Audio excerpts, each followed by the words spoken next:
Down.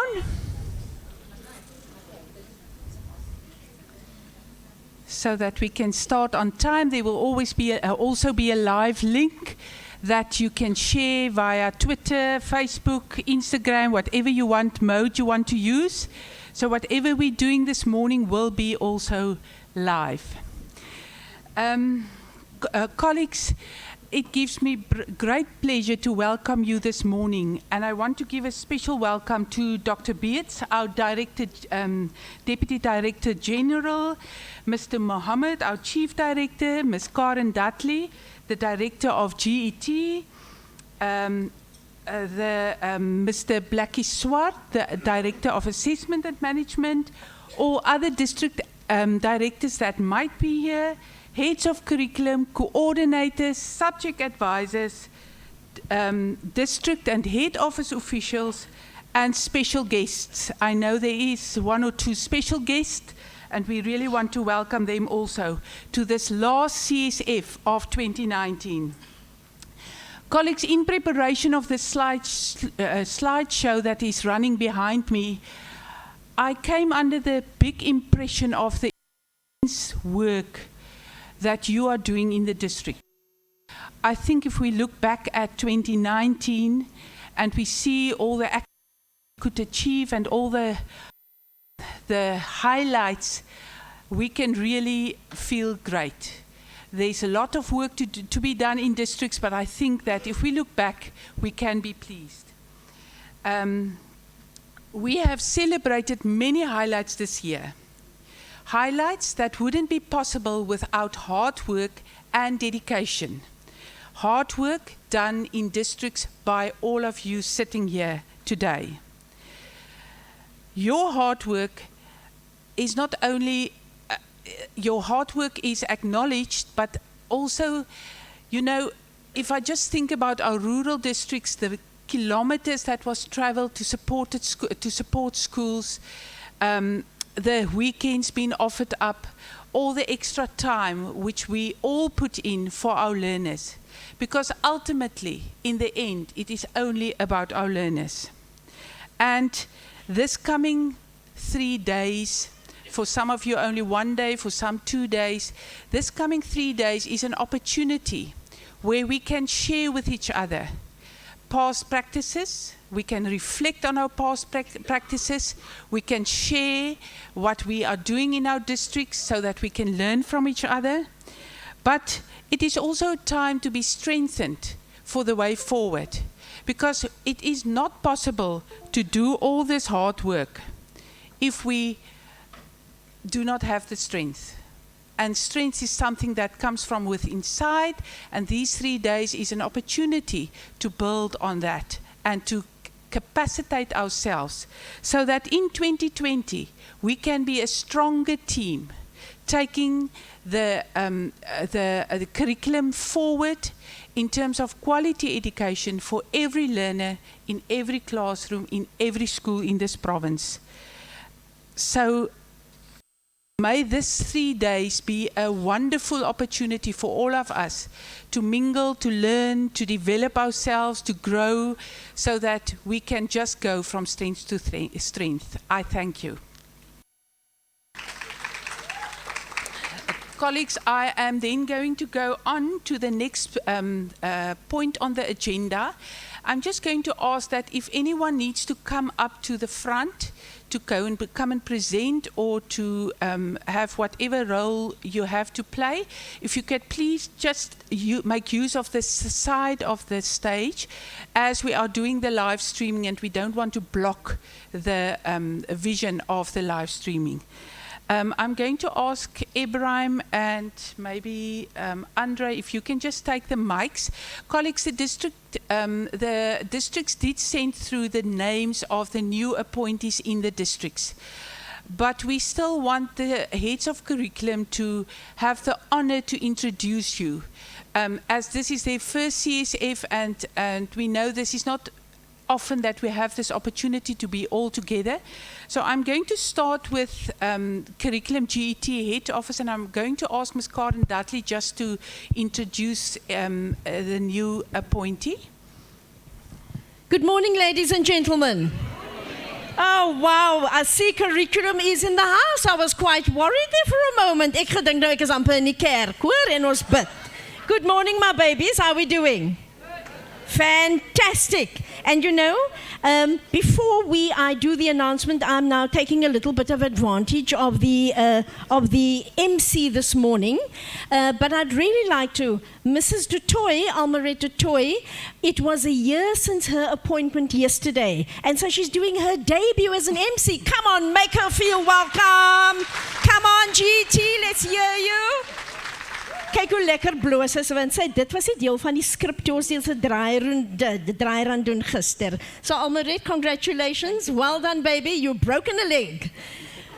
It's really my honor and pleasure to welcome 2 new colleagues to our head office team, our angels of the 8th floor in that beautiful grey building with a sparkle, that sparkle on the 8th floor of our e-learning, as well as the curriculum colleagues that brightens up the whole building.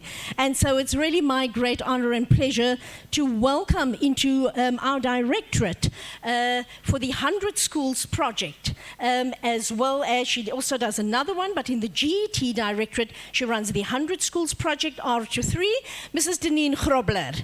You may stand, Deneen, take your bow. This is your moment, darling. Lap it up. Fantastic. There we go. Great stuff. And those foundation phase ladies, you know her value, so I can hear those echoes coming from Sylvia and them. Fantastic. And then, ladies and gentlemen, we said a farewell to a wonderful colleague. And unfortunately, this only happened after our last engagement. And that was someone who served this province with dignity, with pride, whom we really felt proud to have as part of this directorate, Ms. Lungi Ngondo. So Lungi has retired, and we will be advertising the post, just saying, little ad break. And so what we are saying, ladies and gentlemen, we have seconded someone to help us in that position, and someone, I must say, that has really stood the test of time. Someone who has served this province very well, both in GET as well as FET. Her work ethic goes before her. And I always say, when people say good things about you when you're not around, when you're not around, then you know you haven't, people always talk about leaving a footprint. I don't talk about a footprint, ladies and gentlemen. I talk about someone who leaves a fingerprint, because your fingerprint is so unique, isn't it? And so please welcome to the GET Directorate, in the language seconded, Miss Naomi Sunday. Naomi, kom meisie, staan. Take a bow. Come on, give her a nice round of applause. Welcome, Naomi. Thank you so much. And so we're looking forward to having a wonderful day here with you. You know, for those of you who didn't know, Naomi used to be a subject advisor in West Coast. Doesn't she look gorgeous? She's retired, Tonia. Hey, I'm telling you, that's a very good sign. So feel most welcome. I hand over back to our MC. So to our 2 colleagues from head office, Mrs. Deneen Grobler, as well Ms. Sonde, Naomi Sonde as well, our new incumbents to the GET Directorate. Thank you. Thank you, Karen. We now go over to the districts, and I'm going to ask Dr. Wilson from Cape Winelands if you can just give an indication where you are. I know there's many new foundation phase subject advisors in that district, of which we are very excited about. Just I can see you. Okay, where must I stand? Colleagues, I think the notion is to come to the front due to the live streaming, so that we can have it also captured on the live stream.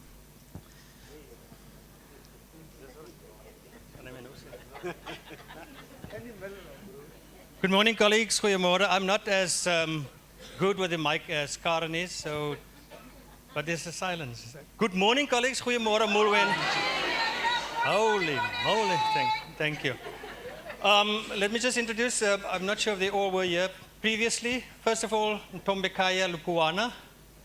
Could you just stand, Tombe? Foundation phase. Lucinda Kutsia. Lucinda. Lucinda. And then e-learning, Jacobus van Niekerk. He says only his mother called him Jacobus. I will also call you Jacobus. And then started yesterday another foundation phase, Engela Klaassen. Welcome, ladies and gent. And thank you very much, Karen. Thank you very much, ladies and gentlemen. Have a spanking good day, Leslie. Thank you, Dr. Wilson. Jenny Bridgman, if you can come forward for Overberg.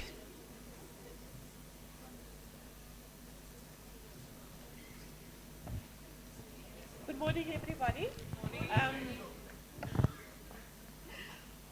Sorry. It is indeed an honor to welcome to the curriculum family in the foundation phase, Bernadette Juris. If she can stand. Yes. That's the only new one. We still have secondees that has been reappointed in a secondment post. The one is Melsha Fredericks, and also Stephen Wolskett in this intersen. He just heard yesterday that he's still seconded a bit further. So have a brilliant day. Thank you, Jenny. Then we move on to West Coast, Miss Monica Stanley. I see? There she comes.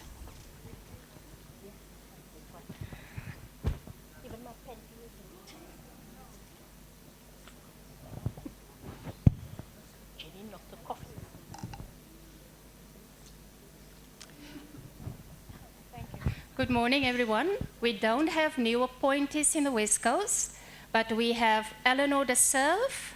She's retiring at the end of the year, but we appointed her on contract since yesterday, so welcome, Eleanor.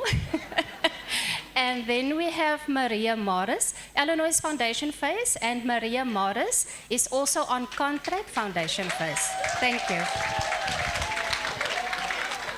That is indeed very good news to have you back, Eleanor and Maria. Welcome. Then we move on to Eden and Central Karoo. If Miss Mariki Bekes can come to the front.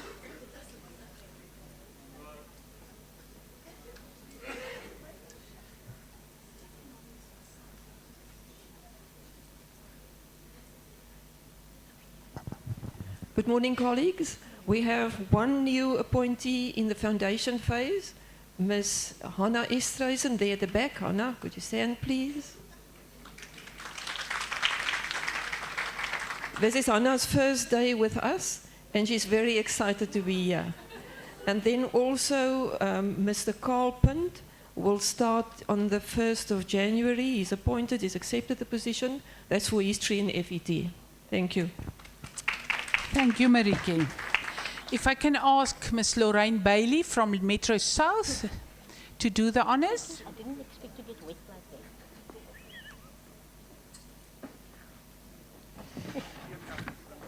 that. Good morning, colleagues. Lovely to be here. Wow. First time ever. Phew. Colleagues from Metro South, it gives me great pleasure to introduce our newly appointed FET coordinator, Mr. Ronald Engelbrecht. Thank you. And then, Ronald, we look forward to your expertise and insights in that new portfolio. Thank you. We also have Mr. Philip Liners, who is currently in an acting position in our colleague Tyron Humphreys' position, who is still ill. And then, as you can see, colleagues, I'm still filling the large shoes of Charmaine Peterson, whom I hope we are not forgetting. We saw her yesterday. She's doing well. She sends her regards. And please make contact with her at any point in time. Thank you very much, colleagues. Thank you. Thank you, Lorraine. We move on to Metro East. If Mr. Trevor Daniels is here, he can do the honors.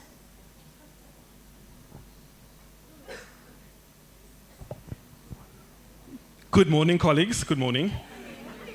It gives me great privilege and pleasure to announce and to welcome a new colleague On contract, in the foundation phase, Mr. Lumka Lungwana. Mr. Lumka, can we give her a welcome, please? And then also on contract, Ms. Gezania de Jong for Creative Arts, on contract as well. Thank you. And then we want to say farewell to one of our foundation phase colleagues. She's not here this morning, Ms. Nkomfa Makiwana. She's retiring the end of October. Thank you. Thank you so much. Metro North, Ms. Dr. Ludwig Punt.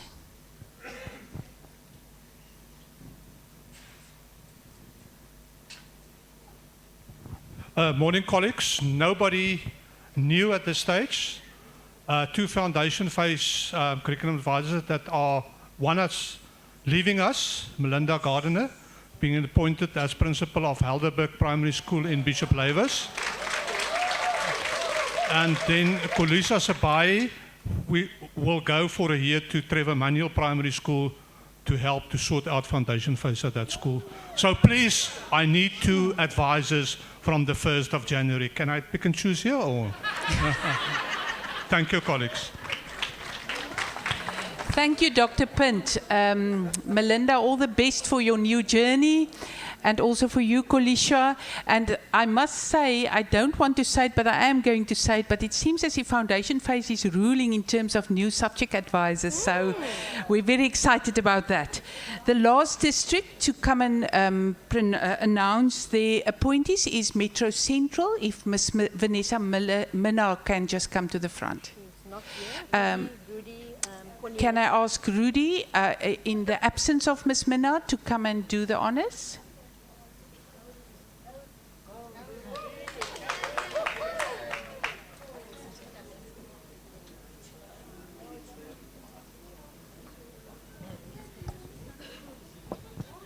Good morning, everyone. As far as I'm aware, Vanessa didn't tell me about anyone that's been newly appointed, so we are settled at Central. However, there are posts that have been advertised, and we're in the process of shortlisting and appointing those people. Thank you very much. Thank you so much, Rudy. Colleagues, let's give... Sorry, is there still something? Hang on, sorry. I see hands are being waved there to me. Gretchen. Could Gretchen please stand? She is the Intercent Advisor for Languages, English. Sorry for that. Thank you, Rudy. Colleagues, let's just give these colleagues another round of applause and welcome into our family. And I really also, from our side, want to wish you well on your new journey as part of the curriculum family. May it be a wonderful experience. May it be a journey of growth and development for yourself. And may not only you benefit from this, but may our learners and our schools greatly benefit from the support that you will be giving to them. Colleagues, I'm now going to call upon our Chief Director, Mr. Muhammad. He will do a short presentation. Is it first Dr. Beers? Sorry. Then let me just then introduce our Deputy Director General, Dr. Beers. Colleagues, I don't need to give you much detail. We all know Dr. Beers. We all have the greatest respect for you, Dr. Beers, and we're looking forward to see your presentation and listen to you. Thank you. Thank you.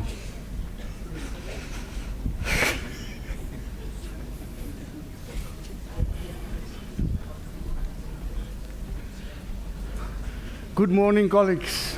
Good morning to all of you. Molweni, goeiemorgen. Goeiemorgen, goeiemorgen. It's always great to be in your presence, you see, because it always gives hope. Again, especially, you know, when you are starting to move nearer to your final destination, then it's always good to suddenly know that you are live streamed. and I really hope that will help today in this instance. Colleagues, why it's always an honor for me to have this conversation with you is simply because I am in the presence of greatness. You are the people who will have the most significant impact on this country, on her children, which is the greatest asset that this country has. And I hope that you will realize the importance of the work that you are doing. I want to say on behalf of all the voices of thanks that you never hear, those of our learners, those of our parents, of society, of our education department, I want to say to every one of you, thank you very much for all those extra miles that you are prepared to walk every time so that the other can become better.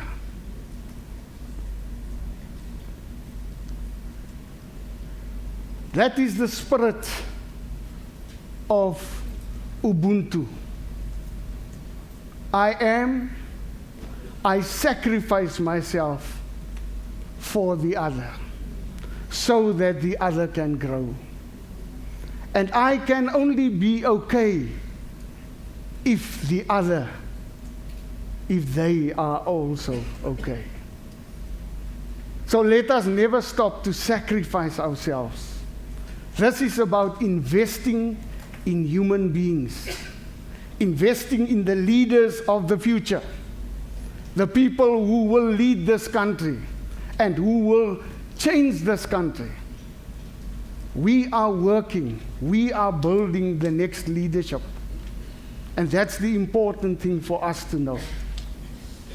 And that is fundamentally the purpose of education.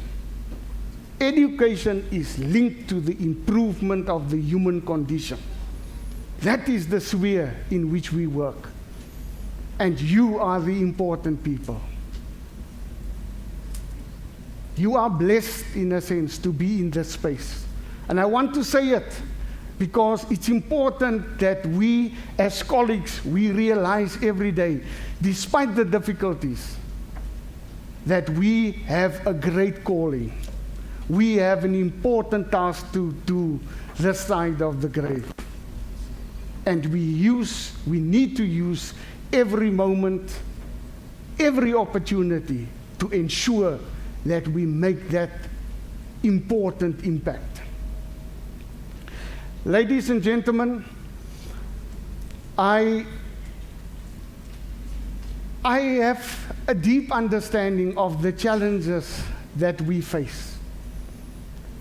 But one of the important things for us and this group of people is to realize that we need to make peace with a world that have demands on us. There's no sense in moaning about the challenge that we have. There's only sense in telling how you are making small strides towards the improvement of the human condition of everyone. Do not waste energy and time anymore about the moans and the groans. Dan gooi ons allei kinders onder die bus.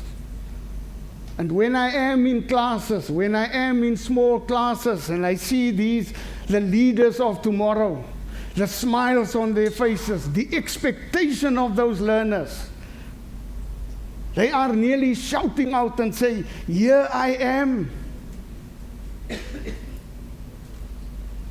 Help me to become what I can be." And the people who have the opportunity to do that is you and me. We can't expect it from other people. So let's carry on and make peace with it. Stop the moans and groans. Stop the ugliness. Where I sit I can't believe that we are in education if I see the ugliness sometimes in the system. The pursuit of own agendas.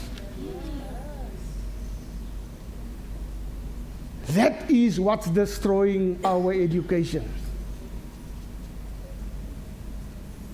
If the agenda becomes our young ones, our learners, if that becomes the agenda and the priority, then our work will be focused again. Die eie ek moet sterf. That is the critical thing in life. The I must die. En die ander moet al groter raak. And I hope in the quiet times that you have, that you will spend time on that. How much of the work that you are still doing is about the me, the I, and how much has to do with our young leaders. So, with those words, let me get into what Karen told me. Get done and get over it. And so, I will do that. Colleagues, if we look at our changing working sphere, and I said to you, let's make peace with it. That's the reality of what it is. Do not waste energy and time on that anymore. I'm sure about the VUCA world that we're living in. There's volatility around us. Nothing remains the same. Look at the technological disruptions that we have. Suddenly the people in the banking sphere are starting to realize, but we don't have jobs anymore. The world is moving on. There's volatility. We can't remain where we are. That also applies to us. Okay. There's uncertainty everywhere. That is part of our.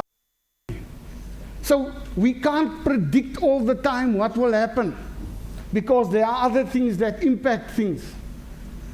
The world in which we live is complex.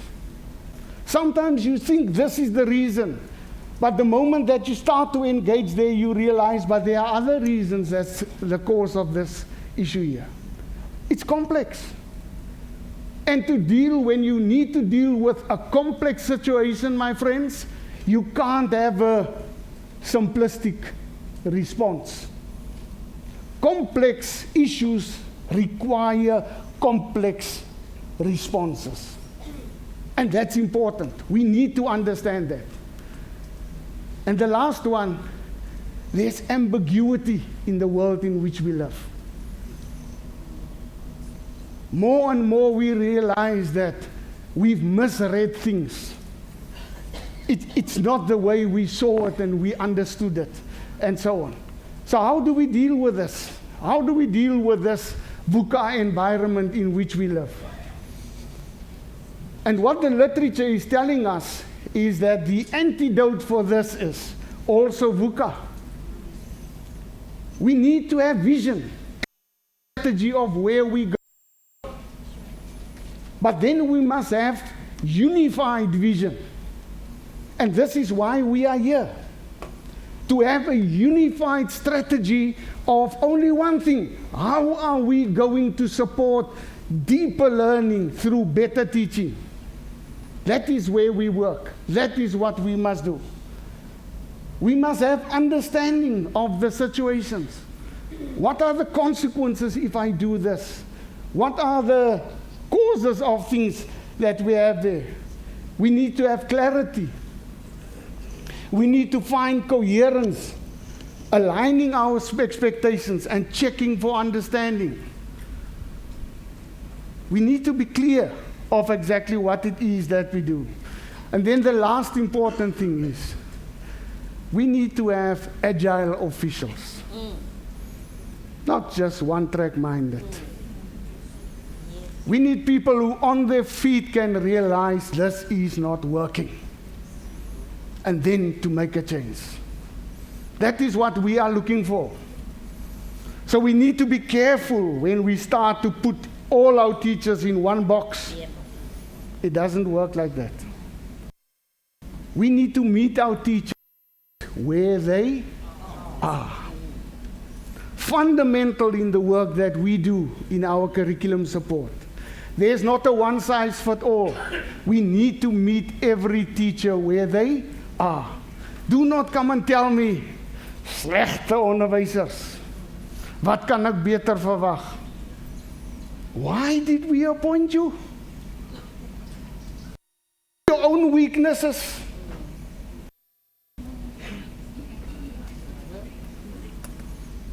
Please just, with my weaknesses. My brother. Het lyk vir my ek word geonderwys hierso. Mooi Afrikaans, nee, my suster. Hey? Okay.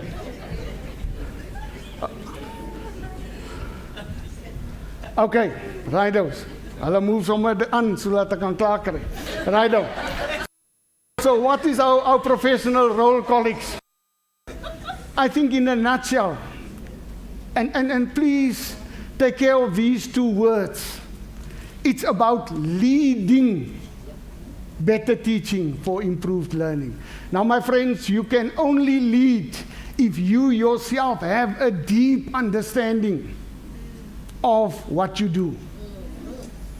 So every one of us, if we want to do our work, you need to be a scholar continuously, lifelong, every time. Read, research, learn from one another, and make sure that you are getting further.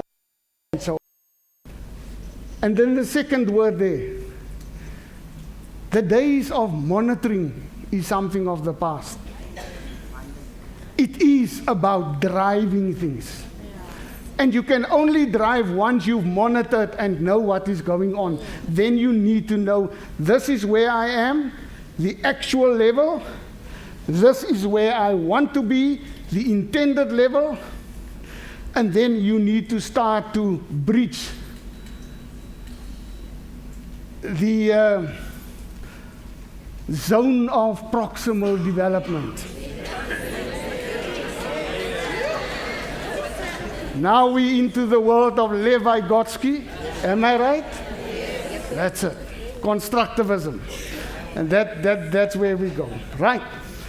Okay. So, colleagues, it is about, I'm pleading with you, for the sake of ourselves and our future and our young learners, we need to lead better teaching and improve learning. And we need to drive it. Don't go to school and waste government petrol money just to go and have a dipstick test. Oh, this is what's happening here. Report that. You need to drive it. That is not what we've asked you to do. Right. Why are these things important, ladies and gentlemen? Our learners only have one opportunity in 12 years to be at school. Then it's gone. And if you and I contributed to the destruction of that opportunity, then I think we are in deep trouble.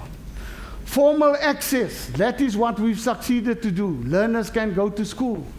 But formal access do not equate epistemological access. Kennis, access to knowledge, access to skills, access to understanding. That is what we need. We need to give our learners epistemological access. That is where we fail in this country. And the last thing, our world demands new competency sets. We are living in a new world. We need to make peace with it. And it's important that we understand what's that world. What are the future skills domains? We need learners who can solve problems, that can relate and collaborate, that can create, that can reflect, so that they become self-aware of their strengths and weaknesses, and through your direction, they can start to self-regulate themselves to become better.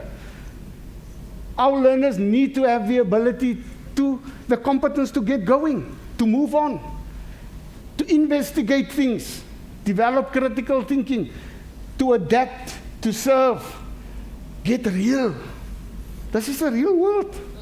Sometimes if I listen to my colleagues, it seems to me they're not in the same world where I am. Somehow here's a misunderstanding. Okay, I'll come back to it. Another way of putting the same thing that I've just mentioned to you, and I'm trying to bring it nearer to the classroom. We are working on 4 domains here. In our classrooms, we focus on ways of thinking, and that is where creativity, critical thinking, problem solving, decision making, and learning comes in. We work on ways of working, helping learners to communicate effectively, to collaborate effectively. We work on skills for living in the world, citizenship, life and career, personal and social responsibility, giving them the skills to be functionally literate in the world in which they live. And the last thing, in order to do all those things, there are tools of working, and that's where those things fit into. And for the geographers, that's where GIS and maps also fit in. Right? Why did I share this with you? The last 2 slides. The most critical activity in the classroom is, in fact, the assessment. Because the only significant thing in a class that indicates to a learner what the curriculum is the assessment. Learners remember what was assessed. So the assessed curriculum, that is what research will tell you. The assessed curriculum is of critical importance. Why do I say it? When we look at assessment activities, our assessment activities should in fact assessing the ways of thinking, the ways of working. It should, issues of citizenship, those things, the ways of, the skills of living, as well as the tools of working. That in fact is the framework for a quality assessment. If you wondered, what is quality assessment? Quality assessment is an assessment activity that takes a learner to deal with these things that we've just discussed here. Now we're starting to indicate to a learner what is important. And when we make the link between theory in the class and reality outside there, the learner starts to make the link. And then education becomes meaningful. Dan sit nie meer useless information nie. Okay? Right. Kom ons gaan aan. Colleagues, what are our current priorities? And I'm sure that with the SG's visits, these things were made clear. Of the transformation priorities currently, our e-learning, engaging learners so that they can start to engage with the digital world that we have there, maths and language and science, because those things are of critical importance. Those are the building blocks for any further learning.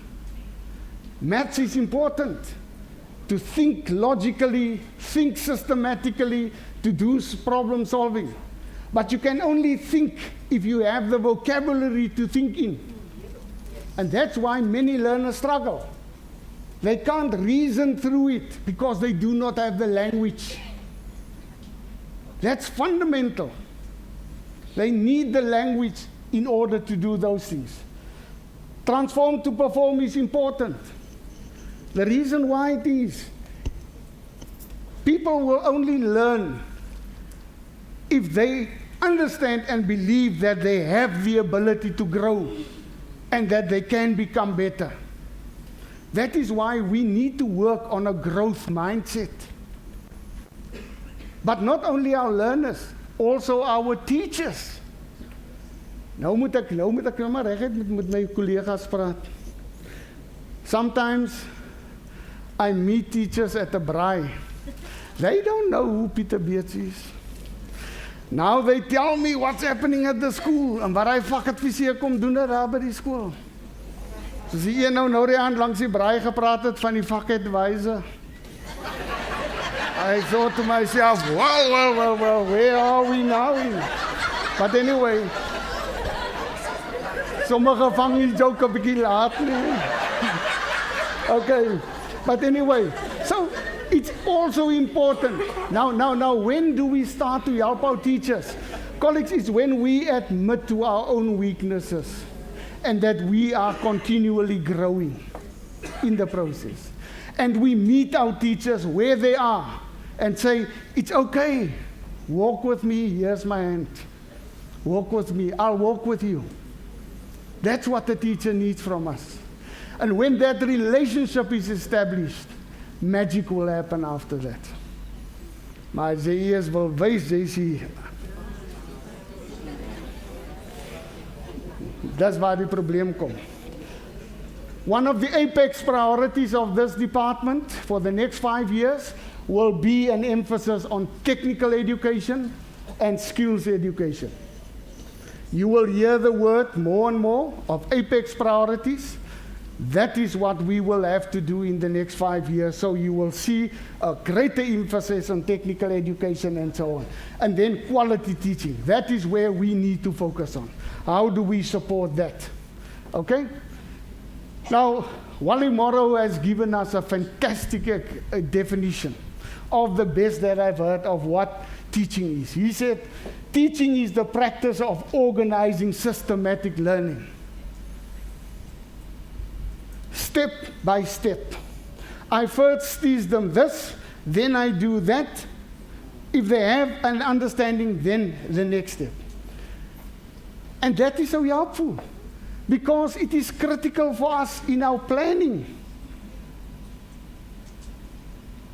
Now, the other day I visited the school, looked at the planning for the week. It's only topics. It says absolutely nothing of what the systemic, the logical sequence of it is. So we need to focus on those things and get in there. So colleagues, in doing that, in helping teachers to organize systematic learning, and I'm sure the continuum and the year planners that will be discussed with you will strengthen that importance. We need to demystify, enliven, and authenticate the CAPS documents. We have fallen in the trap that our curriculum is now a Macmillan curriculum. The other school they have a Via Africa curriculum. The other school has a Juta curriculum, and so on. We've forgotten what are the minimum requirements. We need to get back to the roadmap, and that is the roadmap. So from there, we can clarify the teaching and learning objectives.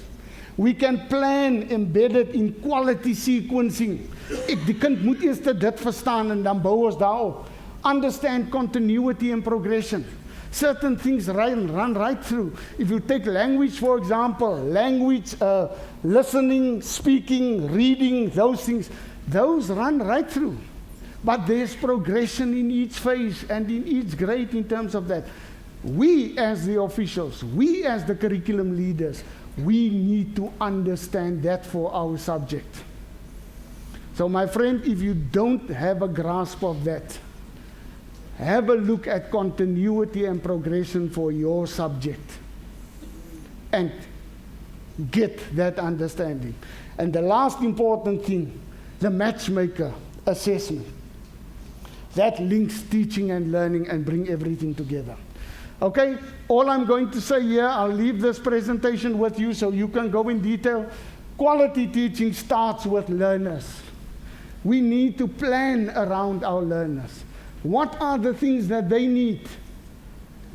What are the things? How do they think? How do they work? How do they operate? And work from that. And design learning in connection with that. and also monitor the learning to make sure, but in discussion with our learners so that we can get there. So that diagram, in that diagram, I'm trying to capture the whole classroom practice that is happening. What is happening in our classrooms? Our teachers should be working from the curriculum intent. On the basis of that, we need to think of how am I going to teach it to the learners. I use assessment to tell me, is it working or is it not working? That's why you see the arrow back, because if it is not working, it's not always the learner's fault. It can be my approach too. And that's why we need to get there. And then the other important thing, this here ding wat we do it to learners. Assessment is something that you do with learners, not to learners. Dit is 'n kritiese ding wat ons moet verstaan. Assessment is not done to learners. It's done with learners. The Latin word for assessment is assidere. If you translate it directly, it means to sit beside. That is to sit beside the learner and walk the road with him. Okay? So colleagues, as we support our teachers, we need to have a common language of instruction. There should be focused feedback to our teachers. We need to have opportunities to observe and discuss teaching and learning. That must be the discourse at schools. This has happened. How do we improve it? Clear criteria for success and plan for success, and the recognition of progress.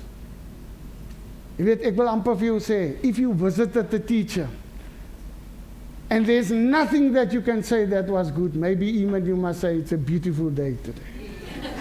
But there must be something positive just to pick up, and from there we can work on the other things.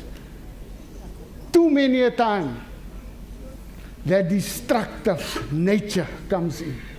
Destroy the other.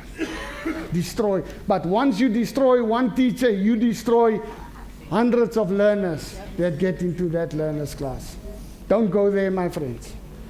That was the spirit why we had the teaching matrix, of which I know that you are seriously looking at and working through and seeing that it is about a teacher reflecting on his or her own practice. And that teacher, knowing where they are, they can see what may be a next level or how to improve it even better.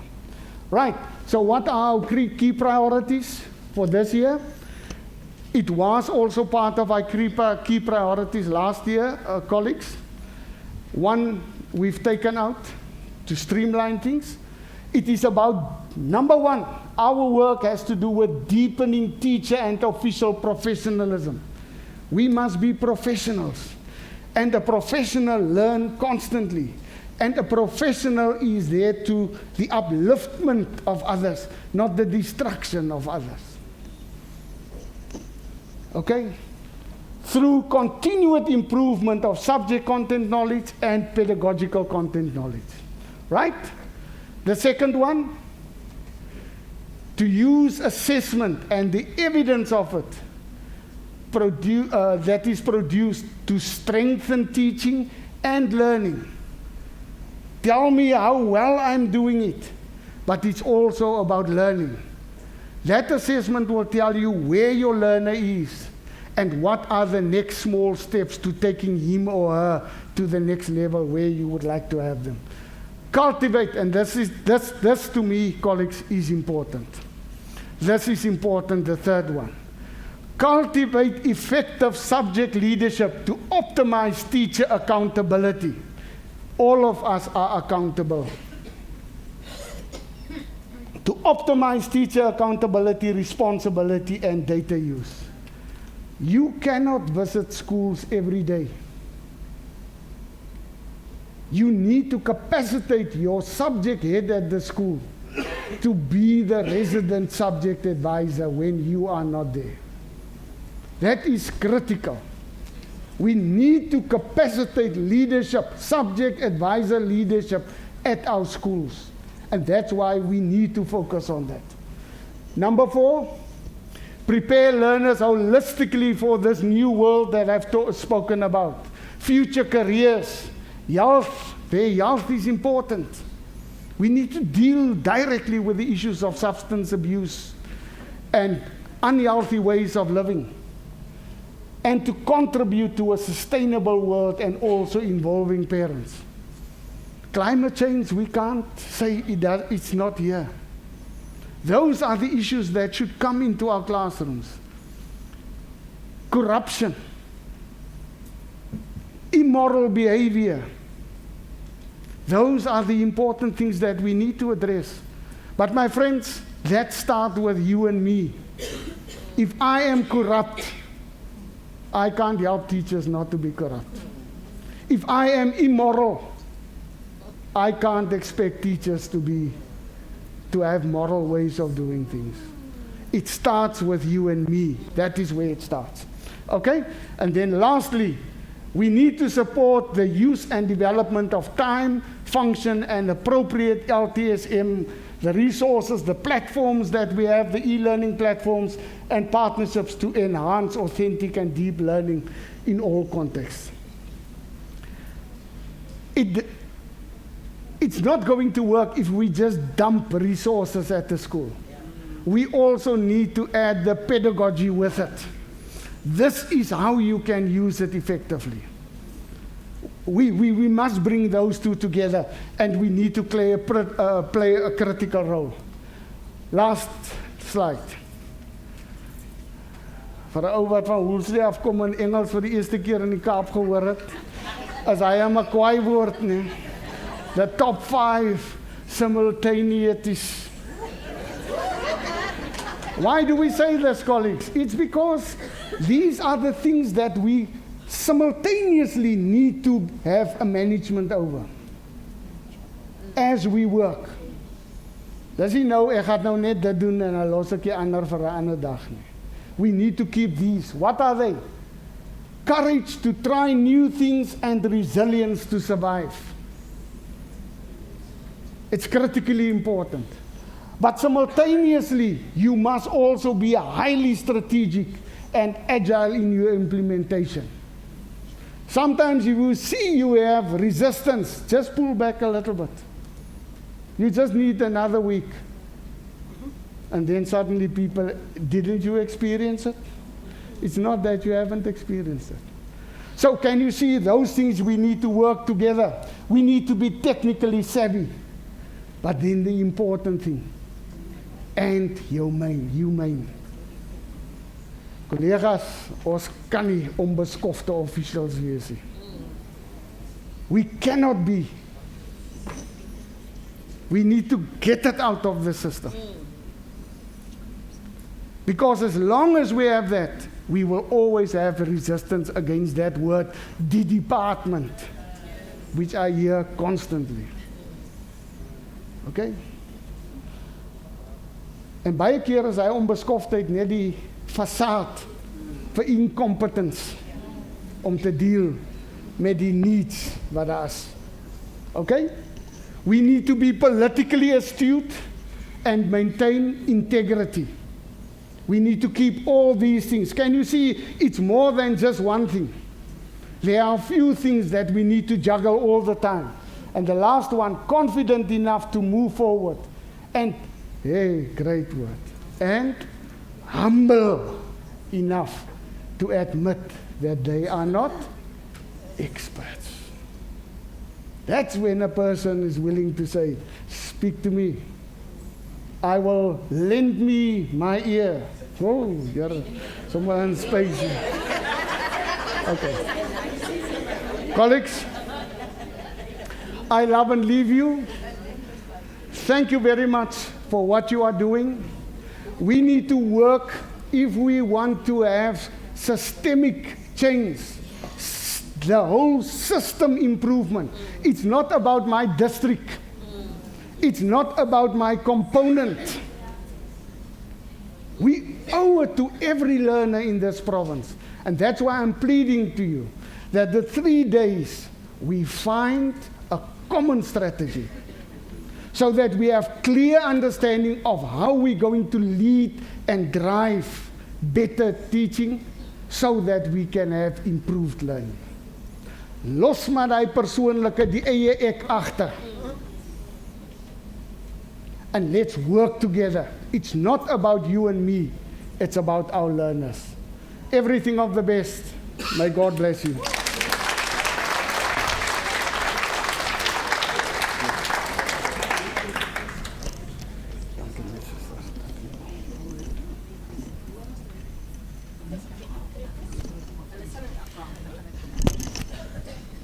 Thank you so much, Dr. Beards. As always, we have a lot to ponder on after your presentation. It was such a powerful presentation.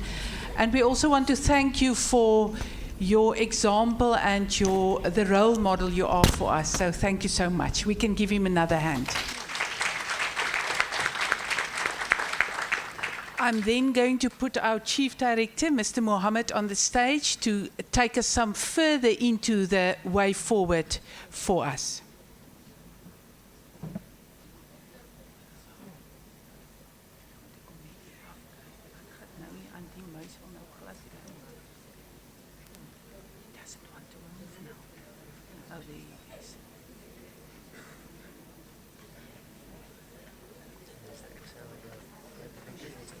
Yes, I added a new hyperlink. I put it in one folder and I tested it. So Can you just hook that up for the next speaker?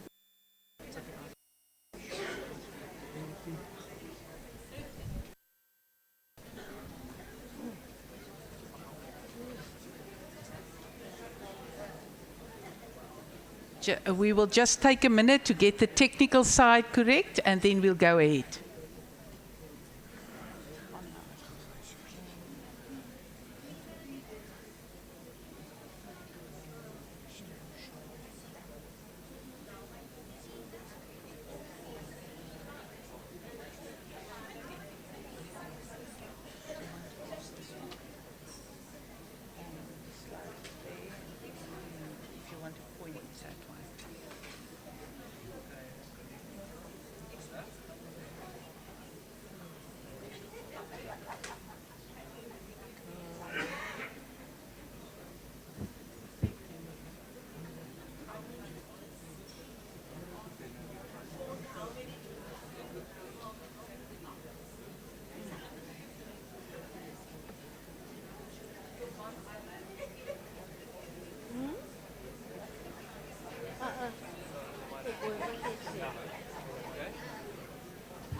While we're waiting, we also want to welcome Amir Saleh and his family, which will be our guest speaker, and we're very much looking forward to listen to you a bit later this morning.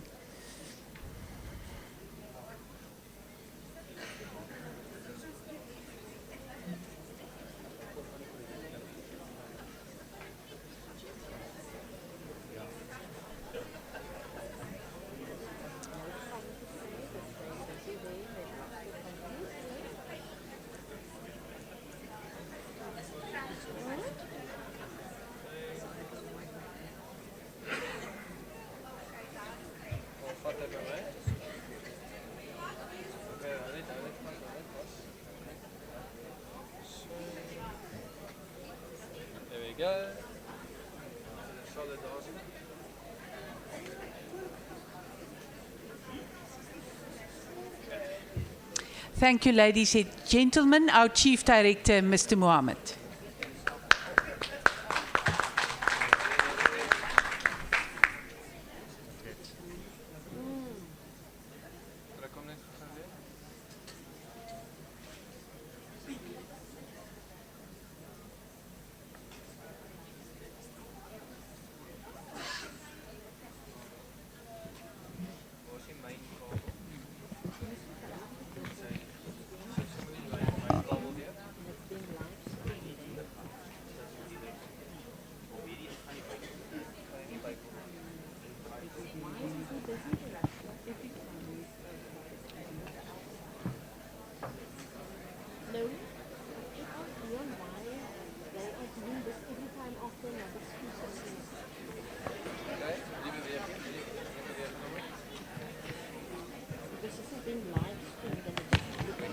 so we apologize. Good morning, everybody. Goeiemorgen, Molweni. Technology develops resilience, Dr. Beard. Okay, colleagues, my presentation is going to be very short. I'm going to be sharing with you some work we did at Broad Management and Leadership. Just for those of you who may not be familiar with Broad Management and Leadership, it's all the directors upwards in the whole system. So all your district directors and all the directors at head office who sit and work on a quarterly or meet on a quarterly basis to discuss strategic issues. But before I do that, let me, like Dr. Beertz, indicate that I am in privileged company. I'm with the department now 2 years and 3 months, Karen. Okay, and so I'll feel much more settled than when I first was at this venue. I remember my early in 2017 when I just joined, I was very nervous at this at this venue. The session, the working group that I'm reporting on is quality education, quality teaching in the classroom. A working group was set up to look at ways in which we can do that. So let me begin with what I consider to be a consensus. SG has been going around talking about school functionality, quality teaching and learning, and good school governance as the 3 pillars of the next 5 years of our work. And so the item I'm speaking about is the middle pillar. I don't think we may have all kinds of disagreements, you know, as policymakers and as office-based officials, but I don't think there's any disagreement on this one. If we strengthen all of those 3 things, we can make some improvements. So for purposes of this CSF, we need to reprogram our work on this basis. And my sense is some of the frustration that SG has been expressing in the district visits may be arising from the slowness with which we are moving to respond to those 3 things that he has been putting forward to us. So from where I'm standing and from the feedback I've been getting from some of the discussions in those district visits and the FET CSF is that in making the shift, there will be continuities and there will be discontinuities. So as we stand here, as head office component, we have been working from August 2017 up until now on the revision of the annual performance plan, the 5-year strategic planning that we are expected to do. And one of the assessments I'm making is that because of the way government is structured in South Africa, there are definitely going to be continuities. So if you had the SONA speech, for example, or you had the Premier speech and the MEC speeches since the new administration has been put in place, you will see that there are continuities from the previous administration. Am I right or wrong? So in the next 5 years, as we do our work, there will be some things that we will be doing at the end of this 5-year period that will be similar to the ones we're doing now.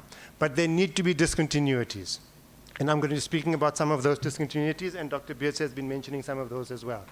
Okay, so just a quick review. When I joined the department, SG kept saying we're a good performing department, but we're not a great performing department. From last year onwards, I heard him saying we're a fair performing department, sometimes good, and there are pockets of excellence in the system.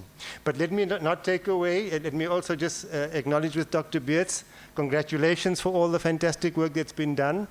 A lot of the events that we attend, there's a lot of good feedback from learners, from teachers, from parents, and so on. So, you know, let us not forget that.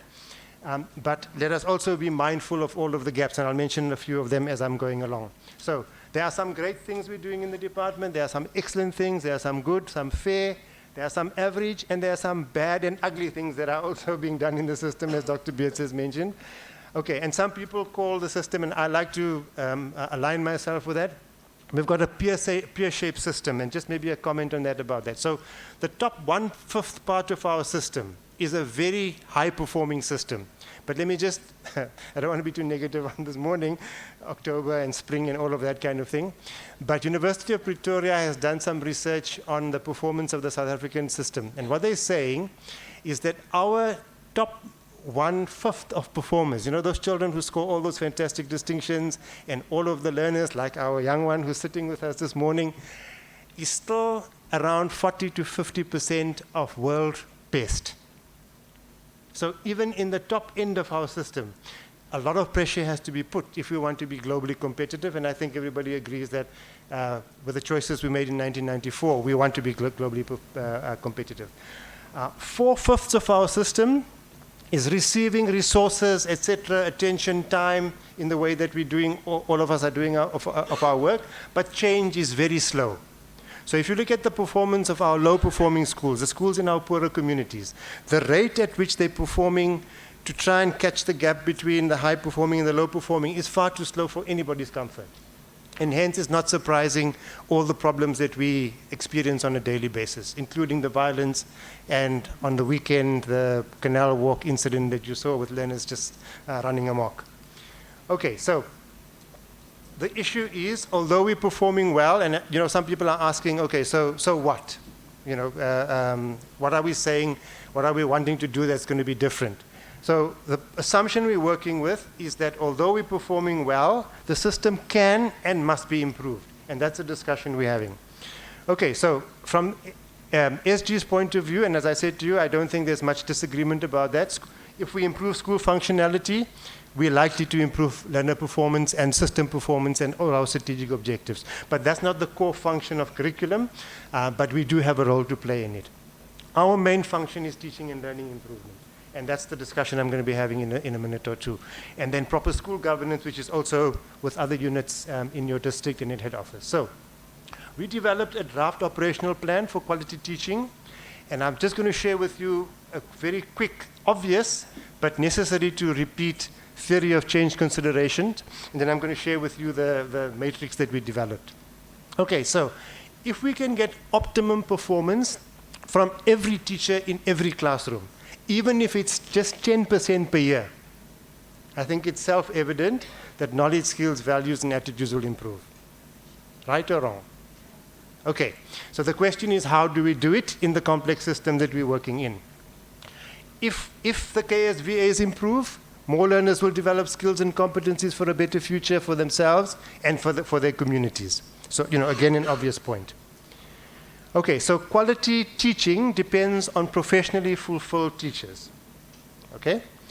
Okay, so one of the things we discussed is that teacher supply, utilization, development, and deployment has to be optimal.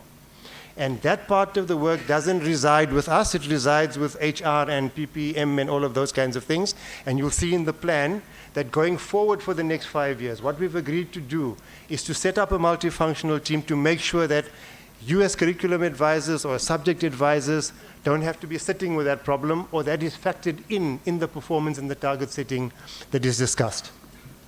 Recognition and status of teachers. So we started, some years back, or 2 years back, we had the year of the theme for the year was recognition of teachers. That needs to continue all the time. Wherever we see excellence, wherever we see effort and contribution that is going the extra mile, we need to acknowledge it. Okay, and then ongoing support and accountability in the context of morale issues. So Dr. Beers and I visit quite a few schools, and it's interesting to see the correlation between what you report in your NSLA and other reports and what is actually happening in the schools. And you quickly, having done this work for quite a number of years, you quickly pick up the problems. And there is a lot of disgruntlement in the schools and the department, and all of that, we get all of that information. But one of the changes that we have agreed on is that a whole of department approach is required. And it'll be interesting to see the extent to which we're successful. I've been in the system for over 40 years, and from the time I joined, people talked about the silo effect, and the silos still remain. We've made some improvements. I worked in Gauteng department, I worked in the National Department, and now in Western Cape. It's a slow process, but it has to be tackled. So, when we had the discussion in the working group, we said that Circular 10, the teaching matrix that Dr. Beers flashed just now, already exists in the system as a guideline for criteria for excellent performance. Let's make more of that. So I'm just repeating all of the criteria. Have a look at it closely. In preparation for this morning's presentation, I went through it again. It's a much more richer and deeper document. All the critical areas for supporting teachers to perform better are in that matrix, in that circular. So we need to make it work. We need to make it, okay, so how do I open this one? To click on it? Nope. No.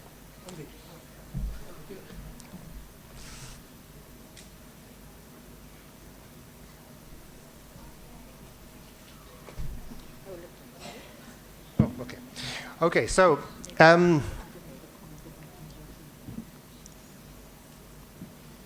just going to quickly go through this, and then my period ends because I made a commitment that I'm not going to be more than 5 minutes in this presentation. So the theme in the working group was quality teaching in the classroom. There were 4 other working groups that looked at the other areas, and the main goal that we agreed on, or the problem statement, is that quality teaching is happening in some, but not in every classroom.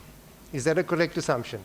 Okay, the original version said quality teaching is not happening in the system. And we had a debate with SG and the other officials to say there is quality teaching happening in the system, but it's not happening, on a widespread basis. Then the next one is, over the next 5 years, WCD will ensure that the quality of teaching improves in all classrooms across the province, as indicated by a set of selected observable, generally accepted indicators of quality, etc., etc., etc. SG developed this template, and in his template he had 80% of classrooms.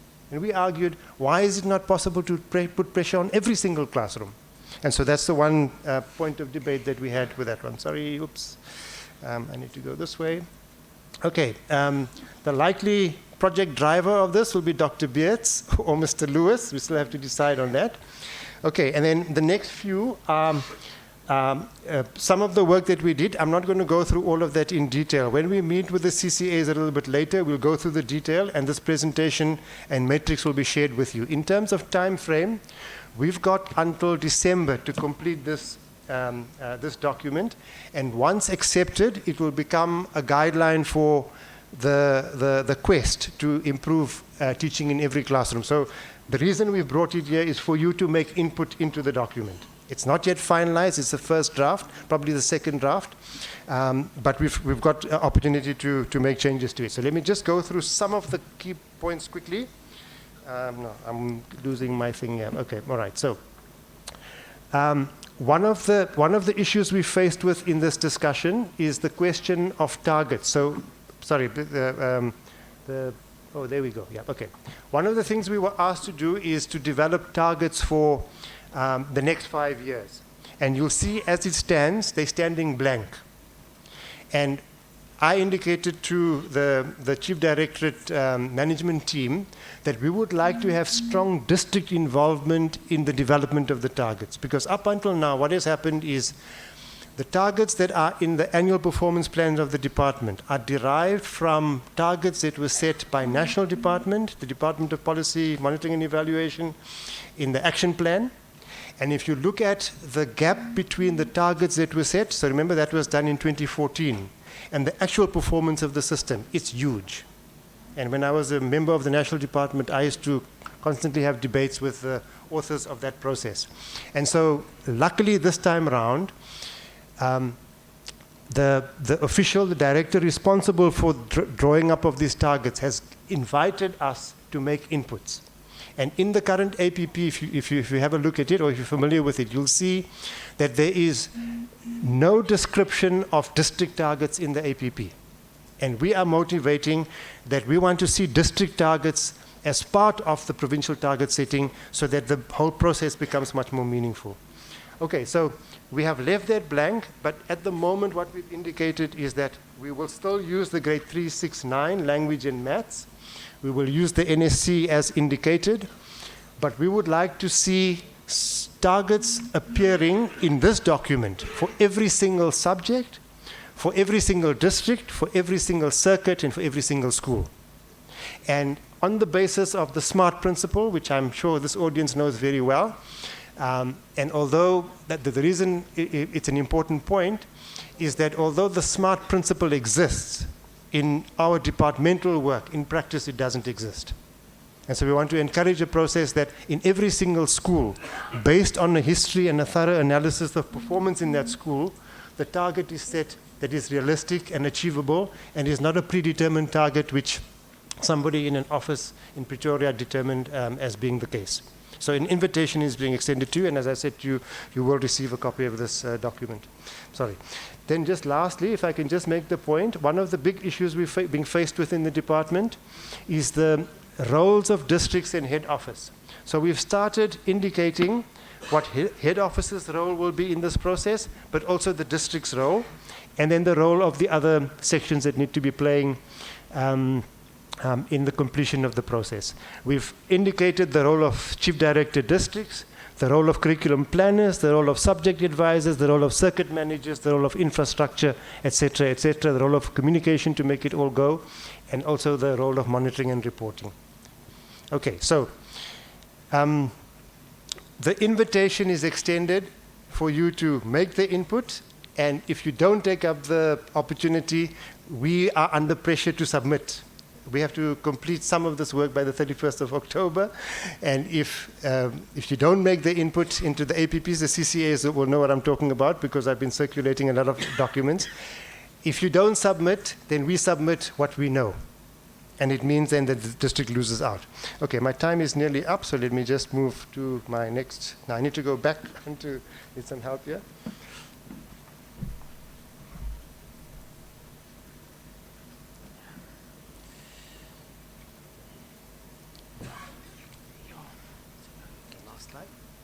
Okay, all right. So the conclusion we reached as that working group is that if we want to have quality teaching effected in the way that we're discussing, it has to be an integrated approach. Integration between districts and head office, integration across the different components in head office, and integration across the different components in the districts.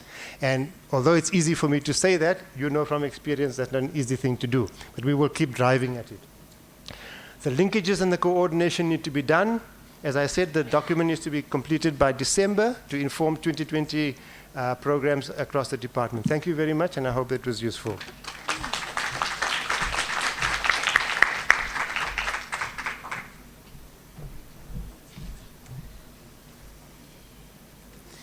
Thank you, Mr. Mohammed, for a very informative session and presentation. And colleagues, you will agree with me, there's lots of work to do still, and we will just keep on to do what we are here for, and that is to bring quality education into our schooling system.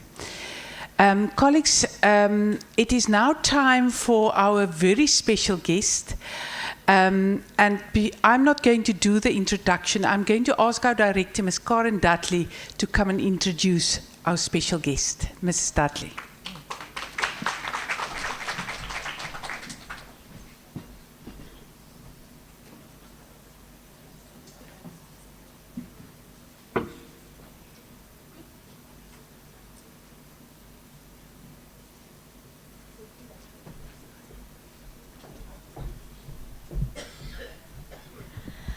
Now, I see a couple of, Dr. Beets het die laaste keer toe praat het, toe sê hy, as jy daar, Lorraine, in Mitchells Plain, so daar by Spine Road, nee, so laatmiddag op 'n Vrydag, dan sien jy die snoeke wat mos op die vens hang.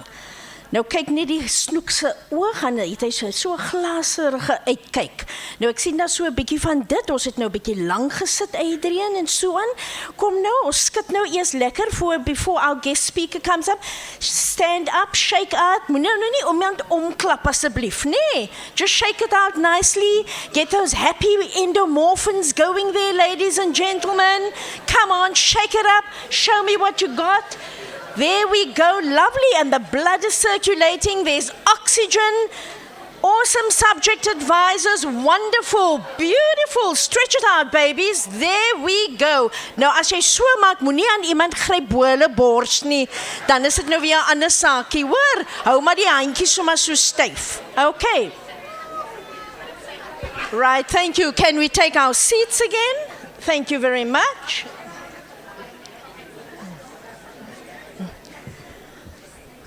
And so, ladies and gentlemen, it's been an absolute wonderful morning sharing what our theme is for this particular curriculum strengthening forum of our province, and that is creating a new normal. You see, because when you create something and it does not become the norm, it's not going to become part of whom you are. And so that is the theme for our 2019-2020, creating a new normal, not going into a normal, Dion, but creating that normal yourself. I have my personal normals and then I have professional normals. But we'll keep it professional now, Anina. Want ek sien, Angie kyk nou en dink, o, asseblief, Karen moet nou nie daar gaan, dis 'n kind mos nou saam met ons. So, ladies and gentlemen, while our DDG has presented this morning very pertinent points and very bold points, because very often we don't want to address that. And it is a case of introspection for all of us, not only for districts, for head office as well. I always say to the GET angels, what a privilege it is to serve this province. When you are in leadership, is nie van baas nie, hoor. It is about servanthood leadership. We are here to serve teachers. We at head office are here to serve districts, and it's about a common vision. It's about quality education for every child, in every school, in every class in our province. And when we have that one vision, we will move mountains. That mountain will seem like a small molehill to us. And so, while we have our transform to perform, while we lead the way in changing education in this province, there's someone, ladies and gentlemen, whether we sit in an auditorium like this, whether we are out in a GG car going to schools, whether we are in a meeting, there's an impact that we make, and the impact is on learners, who are the future citizens of South Africa. That I always say is going to take care of us, Marie, at the end of the day, as ons nou so lekker op pension is. So Pieter nou gesê het, ons beweeg nou vorentoe, nie agtertoe. And so, ladies and gentlemen, the impact that we make on learners, and you and I have children, we have neighbors' children, grandchildren, and so it's so important, that impact, and that we really make, the impact that we make must land in the classroom. Because no matter what we do, if it doesn't land in the classroom, it's futile. And I think that's what's so important with our chief director spoke this morning about. What are we doing about quality education? Now, when I spoke about that snook and getting that glass look, if you were a new subject advisor here today, or a little seasoned one, het jy gedink, oh, dit is nou hoërgraad, dit is PhD.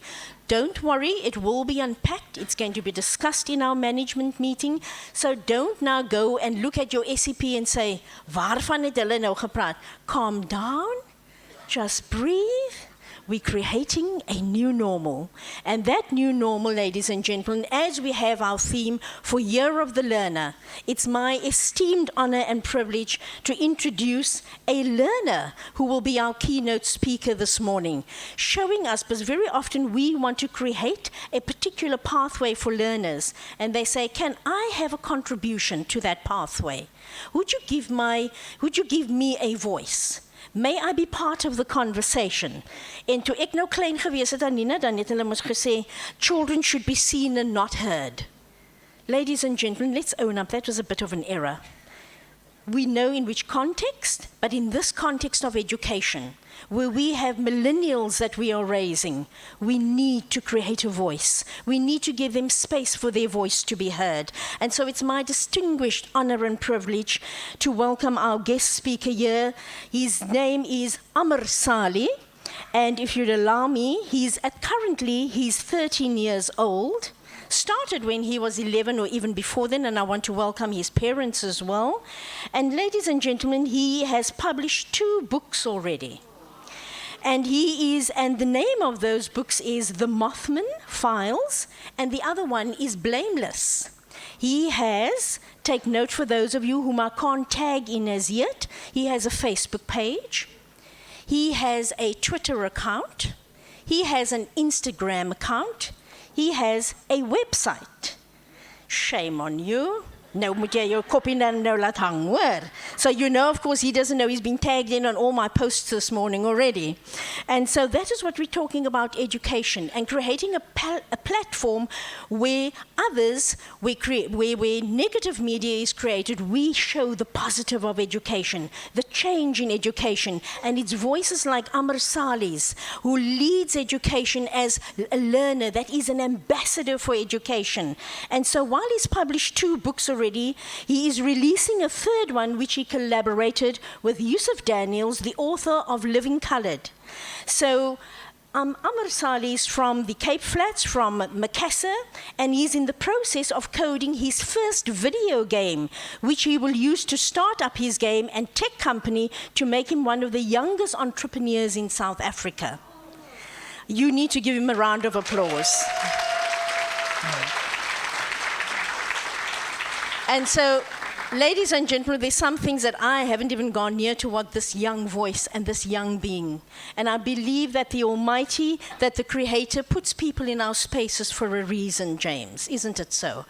And so, after his presentation, you may meet him outside in the tea area. He will have these 2 books on sale. Now, don't give him a piece of paper to sign. No? You purchase one of those books and he will autograph it for you. So at the same time his books were on sale, he also, ladies and gentlemen, we ask for your support because he will be needing a new pair of spectacles, which is very expensive. So if you feel that you have the urge to purchase this book or give any kind of financial donation, we welcome it because this is a rather costly affair. And so we ask that, so ek bring nou amper soos iemand wat nou Trevor in die kerk is, you know, don't think of that, think of the pockets, delve deep into the purses. And so you can contact Ms. Nolene Dodgen, our concierge of this wonderful occasion, and her team, and you can make any financial contribution as you feel you'd like to, ladies and gentlemen. I ask you to stand to your feet as we welcome, on behalf of the Western Cape Education Department, a leader in education, a millennial, an ambassador for education, Mr. Amr Saleh.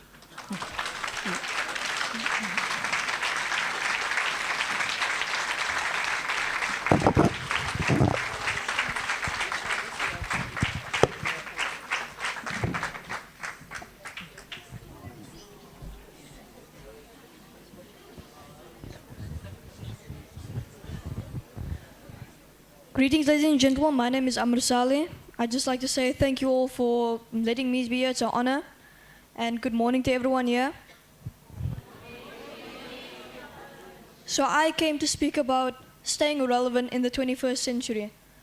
Now, computers, it's not going down. Technology is just going to continue getting better and better over the years. The jobs that we know are going to start becoming more relevant to the new jobs of the new age. And it's not going to get any worse. So it's important that we teach the learners and we teach the students how to use the technology in a good way. Because they're going to need the technology to get jobs in the future. It's their future. Because by the time that they've grown up and all the new jobs will be done, then I'm sure a lot of us, we're all just going to be very out of touch. So I think it's important to teach them, the next generation, on how to learn with technology, how to use technology. Because I mean, I'm sure a lot of you know how to use technology, but a lot of children, they've never been taught how to use these things or how to use any of this. It's all just, it's all foreign. So what I wanted to talk about was computers and how it can be incorporated, and technology in general, how it can be incorporated into the classroom. It should be something that, but before we talk about how they can be incorporated, we need to talk about how we can keep them safe using these appliances. And that's the job for the student's authority figure in the school, to keep them safe on their device. So I wanted to talk about cybersecurity first. Now, what is cybersecurity? So cybersecurity is basically how to stay safe in the digital world, how to hide your digital footprints, and how to stop any malicious attacks on you in the digital world. So let's start with staying safe on computers. So it's your job as a teacher, and I feel like it's the authority figure to the child, to make sure that they're very safe, to make sure that what they need, they can access it on the device, and that they don't stray from the path. Because if they're learning about the internet, which inevitably it's going to need to be learned about, the internet is going to be an extremely big part of what children are going to be learning and their jobs. So it's, first of all, it's your job to put restrictions on what they can access on the internet and what they can see on the internet, because the internet has a lot of good stuff, and then the internet can also just be very misleading and malicious. So I'd like to say that as the authority figure in the school to the child, you need to always make sure that you limit what is happening on the computer, that you monitor it, and that you pay very close attention to what is going on the computer. And it's also to make sure that the children, the students, aren't trying to do anything malicious to the computer, because what's stopping a child from getting some virus that they did or some virus that they downloaded and just plugging it into the computer, and then there goes money. That's something that needs to be made sure, that's something that needs to be taken care of. That's why I think it's also important to have IT people and people that understand these types of things to be able to take care of anything that happens to the computers, because children, they want to learn, and they like to mess around, and then sometimes it can lead to very, very damaging things. So it's very important to make sure that they also are not trying to do anything malicious to the computer. So cybersecurity, basically, if they are learning online, which is what has to happen, it's the only way that they're going to learn how to use technology in this new age, it's that you need to make sure that they're staying safe. That means also anybody else that is trying to intercept their connection and trying to find out what you're doing, or anything malicious towards the child, that's all your job as a teacher or the authority figure in the school to make sure that they are safe. Because if somebody's just learning about a computer and they've never heard of anything before like this, anything this advanced, and they're just figuring out how to use it, then they're not going to know what's what. They'll see an ad that says, oh, click now for free money, and then one thing leads to another and the computer's just gone. So I think you have to. It's not a want, or it's a need. It's very important. So moving on from cybersecurity in general, I think we need to talk about why we haven't been putting computers and technology into schooling before. It's because it's always been a very foreign subject to the older generations as well, and it's always been seen as this. It's always had the stigmatism that it's gonna rot your brain. It's gonna be, oh no, you see, if you stare at that screen too long, you're gonna develop brain tumors or something. And I think it's very important to just remove the stigmatism from technology that the children already know, because the children already know that, oh no, adults don't like me to use the computer, they're going to get shouted at. It's very important that the children feel safe, they feel free, they feel like that what they're learning is productive for them. And it's like, it can be very much more entertaining for them than just normal schooling, because children have gotten very bored of just sitting in a classroom and listening to somebody speak about synonyms for 4 to 5 hours.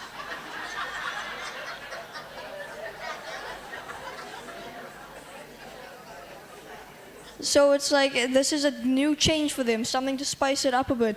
And it's something important as well, so it can be fun and beneficial in both ways. So we need to teach them how to use the computers for good things and not for the bad things. As in good things, as in learn how to use computers, maybe learn how to code, and learn how to make software, learn how to just use every aspect of the computer, and learn how to not just use the computer, but also create things with the computer. And I think that's going to be one of the most important things for the upcoming jobs of the new generation, and that children are going to need to be prepared for these days if you want children to actually, because I'm sure every teacher wants to see the children succeed. They don't want to see the children flop, because then if the children flop, then that's the outcome of what the teacher did. But if the children succeed, then that's more complimenting to the teacher, so that's very important. So every child deserves to succeed. No child just deserves to have an unfair education and then fail because of that, when they could have had much more and they could have done much more things to humanity. So I feel like it's very important that these things need to be addressed. It's not the olden times anymore. It's getting, because a lot of people, they're not very in touch with these things. But it's very important. But that's where you as a teacher, before you can educate them, you need to educate yourself as well.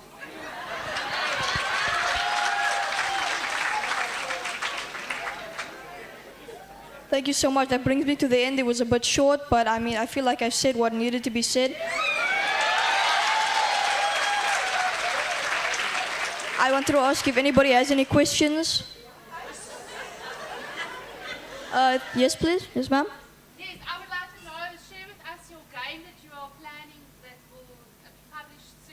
What is your objective and what are you trying to accomplish with it? With the game that I'm making, I'm planning to accomplish it's something that I personally want to try out with my personal love for games in general, digital games and online games.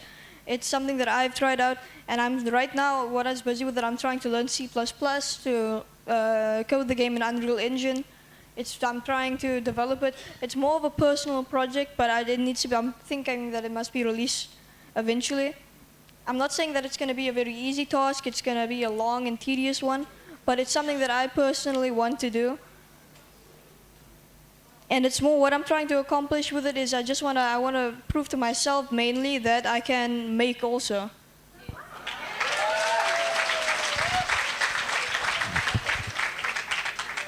Is there any other questions?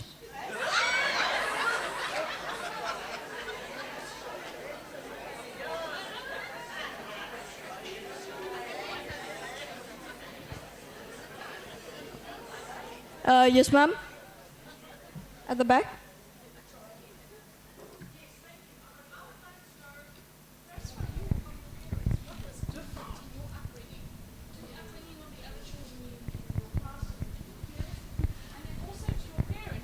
What did you do differently with him than what I did with my children?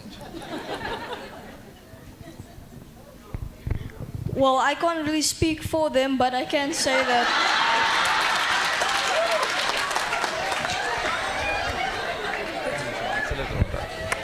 I can say that it's my upbringing is just I feel like as if I was I'm just the same as any other normal child. It's like because what I've done I don't believe is very quote special as other people will say. It's like, oh no, it's special, but I feel like every child has the potential to do this. Any child has the potential to do anything. It's just a matter of how the child is educated and what the child believes he can do.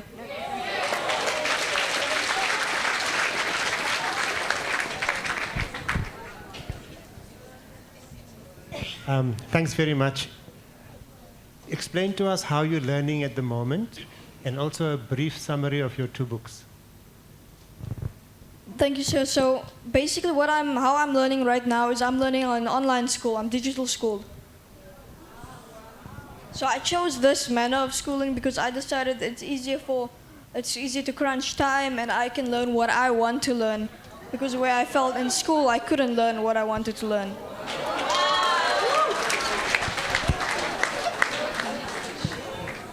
And the brief summary of the 2 books, I wrote my first book, and it was called Blameless. I wrote it when I was 11 on my old iPhone 4. So when I wrote the book, it was more of a personal thing because I just started getting into literature, specifically from the author R.L. Stein, which is my favorite author. I read a book by him named The Headless Ghost, and the piece with the book was, I honestly thought it was amazing, and I thought I also wanted to create a book. So I started trying out literature just on making own books with staples. And then I decided to actually try and write an actual proper book that I thought I see fit. It was never meant to be released, but basically what the book is about is it follows the character, Tyler, as he's an interior decorator and he gets kidnapped. And it's basically the story is about what he does when he gets kidnapped. And the second book, The Mothman Files, is based off a horror or a legend of the Mothman based in West Virginia. So the Mothman is basically a creature that is believed, since there was a nuclear leak in West Virginia, people believe it's a mutation of some kind. So I decided to write a book about the Mothman and what would happen if creatures like this would overtake the world.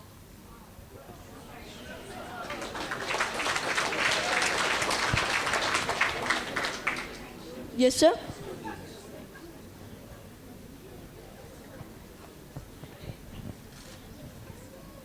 Amir, thank you. Why do you think coding is so important for young kids to learn for their future?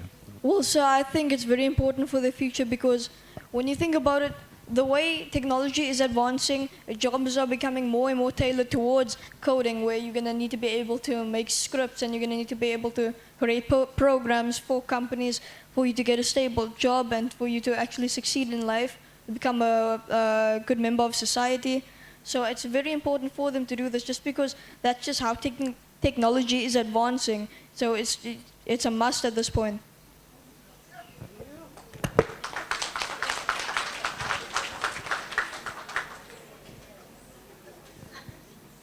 Yes, ma'am, at the back.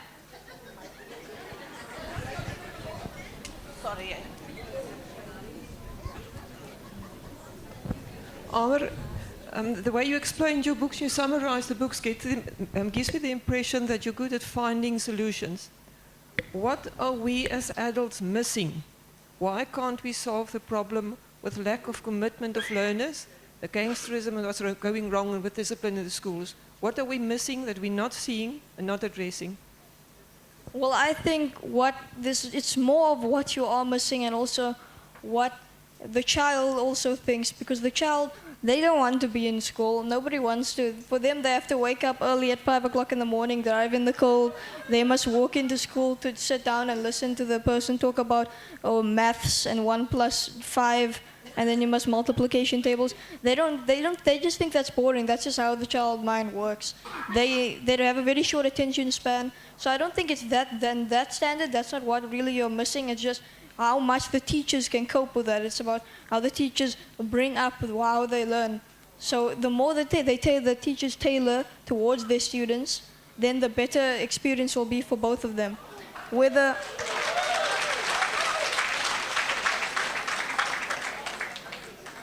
Whereas what the schooling system is missing, at least I think personally, I mean, I wasn't taught this. I feel like you're not even taught what laws there are in the country you live in, first of all. And I feel like that children aren't fully prepared for once they leave school to go into college or to live as an adult. I mean, you're not even taught how to do tax, so that's something you must figure out while you're an adult still.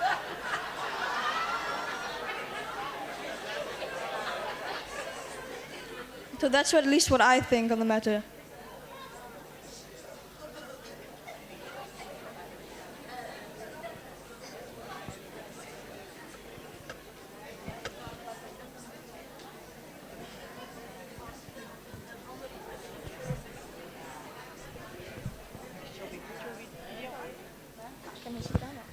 It seems as if the questions has dried up, but we're going to play the video now. There's another question. Oh, there's one more question there Sorry? at the back. Amr, you have been virtual schooled. So what yes, are ma'am. some of the certificates or qualifications that you have at the age of 13? Well, I do have one in neuroscience. I have multiple in app development and mobile app development and game development. And I'm getting one on forensic psychology I'm trying to study now.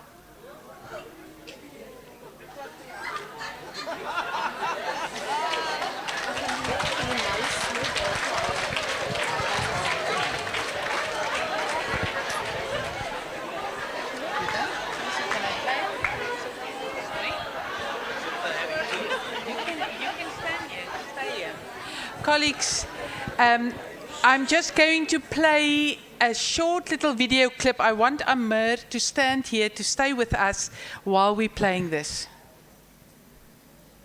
And I'm a proud author of Blameless and the Mothman Files. I love horror genres. I've always liked it. It's just always been interesting to me since I was small already.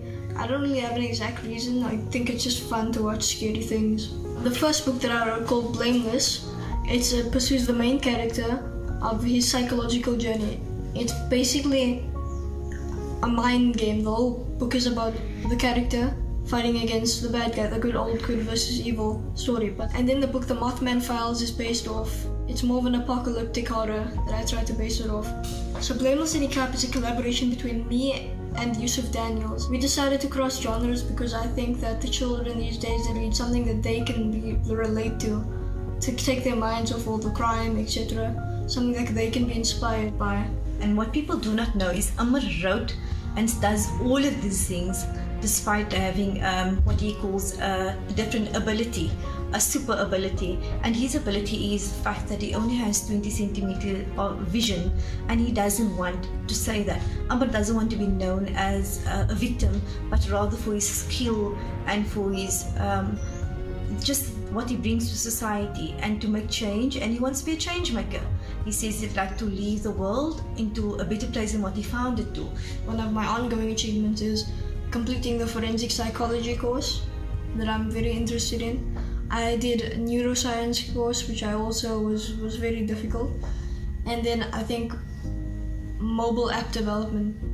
I think the schooling system is a bit harsh on children, etc. Considering waking up early, all of that. To think that the human brain actually needs a lot of sleep to function, but you have to wake up so early to go to school, etc. And it's not like that was a problem, it's just I feel like I can't learn what I want to learn if I'm in school. So then we tried out virtual schooling, and honestly it worked wonders for me because I was able to learn what I wanted to learn. For fun, I like to play games a lot. I like to play games like CSGO, Overwatch, etc. I like to help my brother with the crops outside. For instance, like we're planting flowers and vegetables right now. And what I'd really much like to do is I'd like to go to the gym, maybe by Virgin Active or somewhere. But I think it's very important. So what I'm working on right now is I'm developing a game. It's going to be based on C++, and I'm working on the game's concept is basically mythical creature hunting. So I want to base it off hunting multiple mythical creatures, maybe Bigfoot, Hydra, all these Greek, a combination of culture from multiple different places. And I want to incorporate it into a horror game, a co-op survival horror game. I think that it's important to inspire our younger generation because that's our future. I think that we need to give them something to be proud of, especially since there's a lot of crime going on right now. We need to give them something to inspire them so they don't just continue the endless cycle of crime.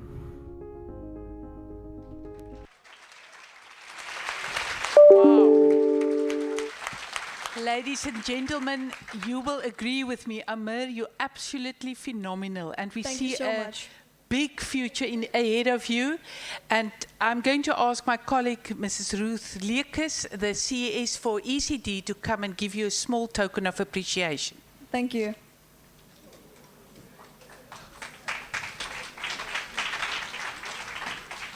Thank you very much.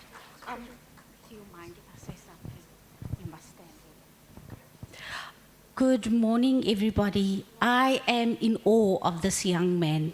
I want to say to his parents, you are phenomenal. You have done a phenomenal job.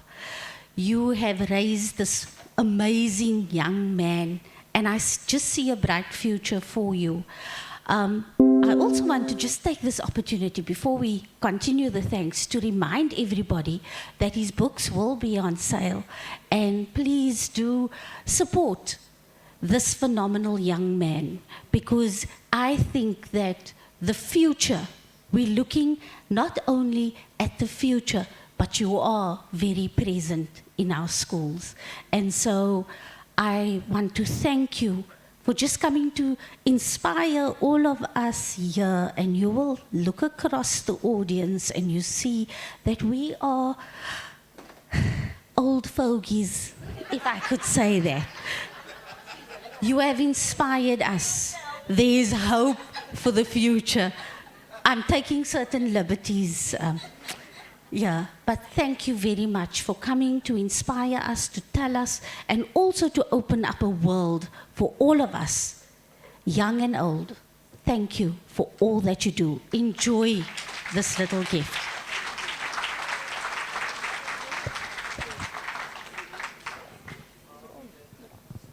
I'd just like to say thank you for everyone for your support, and it was a great pleasure to speak to all of you.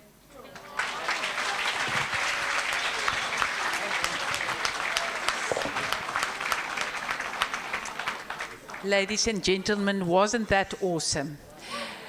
We are now nearing the end of the plenary session of this day. But before we just adjourn for tea, I just want to take us through some logistical arrangements in terms of the way forward. You will see on the program that some of the breakaways is at Rushlamere and Kolping. Now, those of you that doesn't know where that is, you can just follow your senior curriculum planner. They know where the venue is. If you do not have transport, there will be a bus at the back of the building which will take you to those venues should you want to make use of it. Colleagues, we also want to ask you to please, those colleagues that is in those breakaway rooms, that you will do your tea and refreshments at that side. Otherwise, we might run out of refreshments this side. There is, it's fully catered for you at that side, so please, when we leave here, you can immediately proceed to those venues. Also, please don't forget to sign the registers within each breakaway room, as well as at the end of your sessions, that in your rooms there will be a link in terms of the reflection of these 3 days. Colleagues, and we really want to urge you to complete that. The only way we can get feedback, positive but critical feedback for us for the way forward, to make sure that we only better our CSFs for the future. We need your feedback. So please, please reflect on that link at the end of the sessions and at the end of your final day. Then, in terms of foundation phase, you will see on the program there's 3 rooms. Foundation phase will go to room 2, 3, and 9. But we will break up as follows. Room 2 will be Metro Central and Metro South colleagues. That will go to that room, room 2. Then room 3 will be Metro East and Metro North subject advisors, room 3.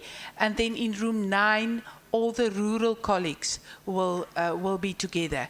The senior curriculum planners will rotate between the 3 rooms so that they will do the 3 subjects in all 3 of the rooms, so that you can be comfortable in one room for the time being. Colleagues, I think from my side, that's all. I'm going to ask Mr.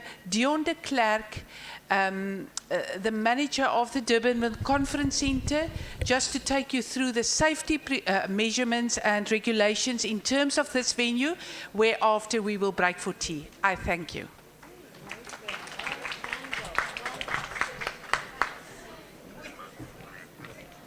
Hi, ladies and gentlemen. How are you? Welcome, welcome back. Welcome back. It's great to have you guys back. I was going to say there's a lot of old faces, but let's call them familiar faces that we've seen and got acquainted with each other. And it's just an honor and privilege of having you and hosting you. Just for safety purposes, for those of you who don't know, my name is Dion. I'm the manager of the conference center here at Durbanville. The safety representatives is Nahasha, my assistant on the floor for the day, Alanka's in the reception, and Godfrey is at the back entrance. If you need to take the escape route, Alanka is much more beautiful than the rest of them, for those of you who would like to know about that. Throughout the building and in every room, there are escape plans on the walls with red marks showing you are here. On these charts, there are green arrows showing the escape routes. Escape routes are also indicated by exit lights, as you can see. There are also luminescent signs on the walls, which will glow in the dark should the lights go out, showing these exits. There are only 2 entrances and 3 exits in the building, being in the front and the 2 escape routes, which is at the back.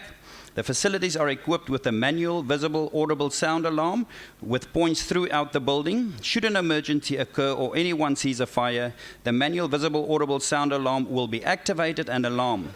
Please move out of the building by walking fast, no running please, following these escape routes. Godfrey will meet you at the back entrance and Alanka will meet you at the front exit for further instructions. Any questions?